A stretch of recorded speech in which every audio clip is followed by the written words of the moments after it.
back. Thom Hartmann here with you, and very pleased to have in the studio with me, pleased, honored.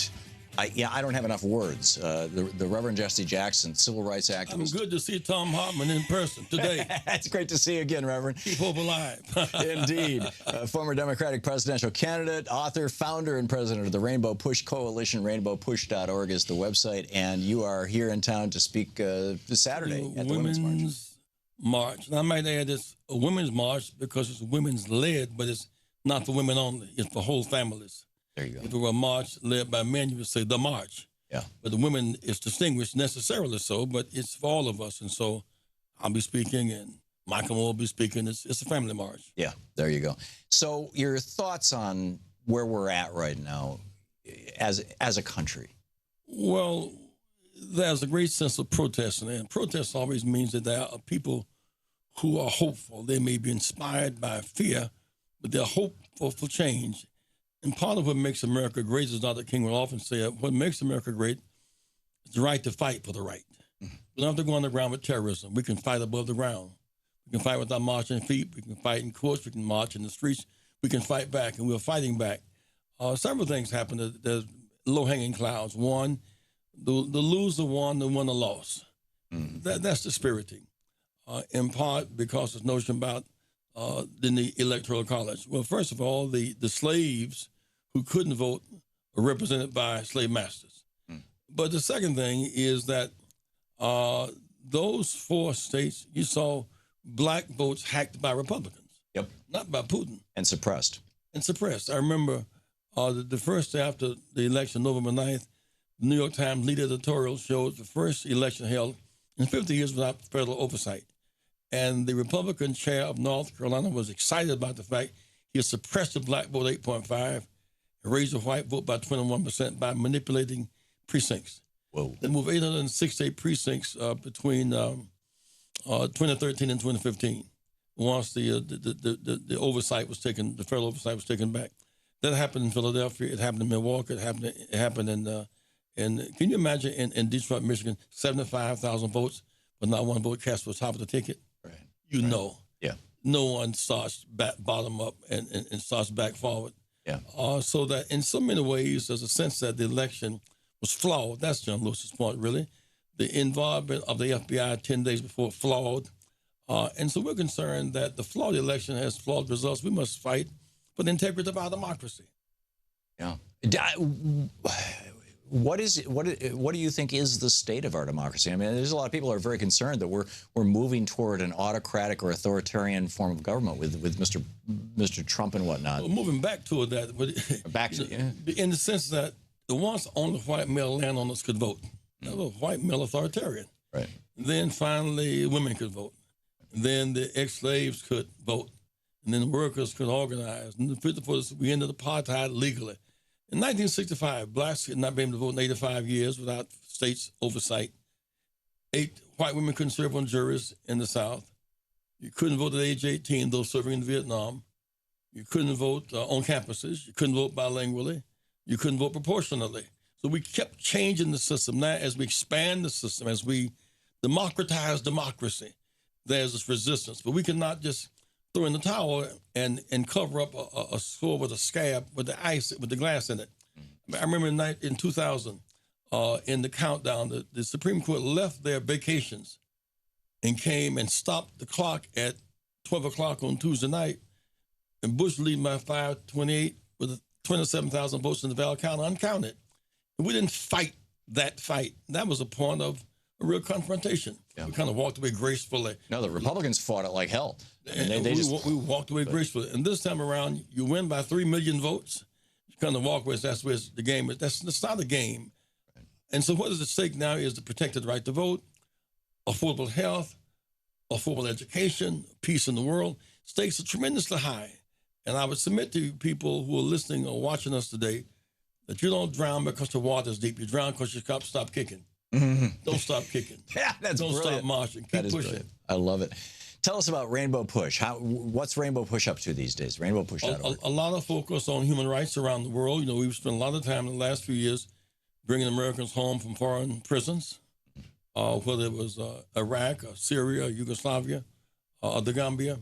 A lot of focus on voter registration. We want every state that we should have a voter rights amendment. So a federal election is a federal election, not 50 states separate unequal elections. A federal election with federal standards and with appropriate machinery for a 50 state election. Right now, the reason you can't monitor American elections because it's not an election, it's 50 elections on the same day. Secondly, you should have early voting in all the states. I mean, New York, 1 day to vote. Michigan, 1 day. California, 1 day. The machines cannot handle the velocity of 1 day. Secondly, 18 years, you should be automatically registered to vote. Yes. Because to have to pay the register is like a poll tax. Yep. The other thing you should really have in all these states, you should have pictures on the ballots. You can see what they're voting for because it brings it closer. In Philadelphia, there are 500,000 people who are functionally illiterate, 500,000. 400,000 who have jail records, not prison, but jail records, which means they really can vote. But to go in and walk and look at 18-page ballot, it's just too much. If they can see what they're voting for, it makes a big difference. So those are great steps. As we move into this Trump era, what are you expecting to see in the United States? Well, as of tomorrow afternoon, he'll be the strongest man in the world, one person. He'll be Saturday the strongest resistance in the world. There'll be more people to march on Saturday than the inauguration on Friday. Like there were more people voted for Hillary than voted for him. Yep. And our protection is in the determination of the pitter-patter of our marching feet. Change does not just depend upon the White House. Rosa Parks did not have the White House on her side. She won. One light in darkness chased away the darkness. The Little Rock Nine in Little Rock didn't have the Eisenhower on their side, but they changed Eisenhower. He didn't change them. They won on the moral rightness of their cause. Dr. King in Deep South Alabama, Mississippi, did not have the president as an ally, but we changed the course of president so that the people in America are the final arbiters. So we must not surrender our spirits and give up. After all, there'll be an election of the entire Congress in 24 months. There'll be the third U.S. Senate in 24 months, so that we still yet have protesting power. And it's interesting that many of the Republican leaders themselves feel that some of these positions that Trump recommends are too far askance, that the kinship with Putin is not resolved. The relationship between him and Russia is not resolved. The anxiety created by the Chinese-Taiwan issue is not resolved. And I think that while he may have certain ambitions if he does not grow to the job overnight, America has certain protocols in place. We're not electing a monarch or a king. He can't write his own budget. He can recommend, he can make big speeches, but the people finally have protections in our democracy. Well, excuse me. He was born basically a princeling. He was born into wealth. He has owned his own companies from the get-go. In America, if you're the CEO of a corporation, you are essentially a king. You can just, in most states, dismiss somebody at will, things like that. So Trump has always, throughout his life, he's 70 years old. I mean, throughout his entire life, he's essentially been a king. And when he tweeted out a couple of weeks ago that he wanted to have, he was asking or ordering the heads of the House and Senate and committees to investigate the FBI leaking or the intelligence service leaking the Russian information on him. It struck me as the way an autocrat, the way a king would speak.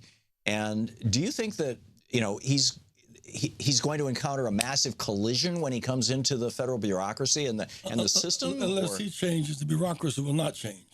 Yeah. In that sense, I mean, to take on the intelligence officers, they know where his investments are. Yeah. Now, they know who his investors are now. If you're talking about an agency that has the capacity to tell its story, they do. It's unnecessary. They don't want to fight him, but they'll fight to protect their integrity. They'll fight to protect their credibility. I would hope that on tomorrow afternoon, as he looks at what he has amassed, power and grace go together. Not power and arrogance. Arrogance precedes the fall. Be graceful enough to those who feel threatened and hurt by the campaign, banned Muslims and 15 million being deported and all of that there'll be a sense of relief in their fears, but also for those who've offended him, to forgive, redeem, and move on. Leaders must play above their pain. I hope he has that kind of maturity and soon. Yeah. What can we do to, beyond, praying for an awakening or conversion on the part of him and the people around him? What can we do to move this forward? To move. Someone says that the price of democracy is eternal vigilance, and so it means that when the attempts to put Sessions in, an architect of the anti-voting rights movement, he is a Confederate. Jefferson Beauregard Sessions. Yeah, Beauregard is a Confederate general, and so he is a Confederate, and so he thought the Supreme Court overreached, was intrusive with the 54 decision. He thought Voting Rights Act was intrusive, so to put him over 10,000 lawyers, to put him over justice and all these departments of government is a bitter pill for us to swallow. So we must resist him mightily. He must feel the power of people in that. In the same way with these other. The Secretary of Education, guns in school for grizzlies, that.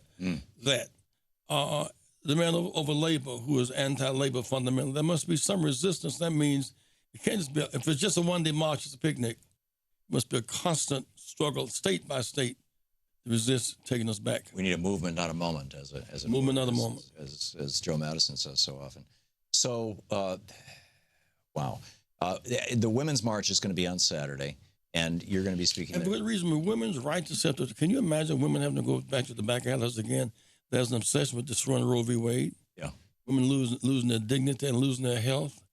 Women don't intend to go backwards, and that's the good news. The other thing is interesting enough, more Trump supporters on the Affordable Care Act than Democrats. Mm-hmm. It means that the idea that we should stop calling this thing Obamacare, that was always designed to poison the image of it. There's no Johnson Voting Act, no Roosevelt Medicare Act. To put Barbara Rock's name was an attempt to poison the idea. So you got people who really want affordable care and need it, but don't want Obamacare. Well, you've got a lot of Republicans who think that Obamacare and the Affordable Care Act are two completely separate things. They want the omelet dump, but don't want the eggs. Right. Yeah, there you go. So we've got about a minute or so left. I'm curious your thoughts on the current state of the Democratic Party. We're in good shape. Better, if we had won by the number of votes she won by, we'd be talking about how to place our people in position. Right. But since on these rules, the Electoral College rule and the Putin factor and the FBI factor, we lost the people. When Hillary mobilizes labor and blacks and Latinos and youth and women, that's the right formula. Mm-hmm. But if you leave here today and you've worked, done your job, and someone robs you and takes away your money, that doesn't mean you did something wrong. It means you got robbed. And so don't fight yourself, fight the robbery.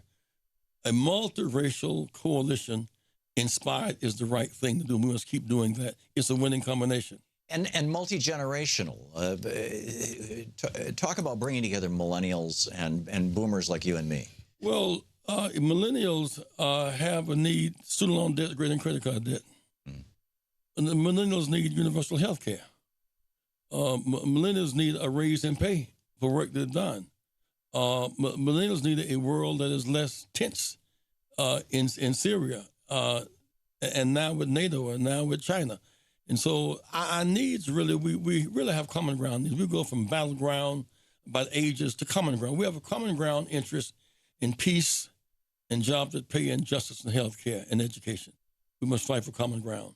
Yeah, and bring everybody together, and then the intervening generations as well. The Reverend Jesse Jackson, civil rights activist, former Democratic presidential candidate, founder of Rainbow Push Coalition, rainbowpush.org. It's an honor and a pleasure, sir, to have you in the studio with us. Thank you so very much. Hope to see you again soon. Thank you so much. It is great. Rainbowpush.org. You can also tweet him at Rev J Jackson. Excuse me, at Rev J Jackson. Like me on Facebook, Jesse Jackson Sr. There you go. This is the Thom Hartmann Program. We'll be back in a few minutes.